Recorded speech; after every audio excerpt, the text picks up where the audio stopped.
Guys இன்னைக்கு பாத்தீங்கன்னா normal Sambhal இருக்கு, அதுக்கப்புறம் கோழி சம்பால் இருக்கு. பாருங்க பெரிய பெரிய இறைச்சா இருக்கும்ல. அதுக்கப்புறம் கராங் ரெண்டாங்க இருக்கு, ஓகேவா? கராங் ரெண்டாங்.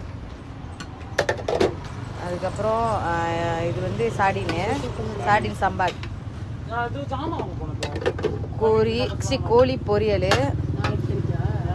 அதுக்கப்புறம் சைவமாக தவு சம்பால் இருக்குது. ஸோ வெஜிடேரியனும் இருக்குது, நான்வெஜ்ஜும் இருக்குது. ஸோ இங்கே வரணுன்னா நம்ம கோத்த டமன்சரா செக்ஷன் 7க்கு கிராப்போ இருக்குது, லாலா முஃபோ நீங்கள் புக் பண்ணிக்கலாம். காய்ஸ் இன்னைக்கு பார்த்தீங்கன்னா நார்மல் சம்பால் இருக்குது, அதுக்கப்புறம் கோழி சம்பால் இருக்குது.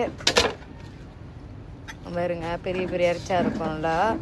அதுக்கப்புறம் கராங் ரெண்டாங்க இருக்குது, ஓகேவா? கராங் ரெண்டாங். அதுக்கப்புறம் இது வந்து சாடின் சம்பால்,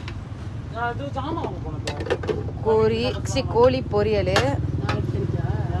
அதுக்கப்புறம் சைவமாக தவு சம்பால் இருக்குது. ஸோ வெஜிடேரியனும் இருக்குது, நான்வெஜ்ஜும் இருக்குது. ஸோ இங்கே வரணுன்னா நம்ம கோத்த டமன்சரா செக்ஷன் 7க்கு கிராப்போ இருக்குது, லாலா முஃபோ நீங்கள் புக் பண்ணிக்கலாம்.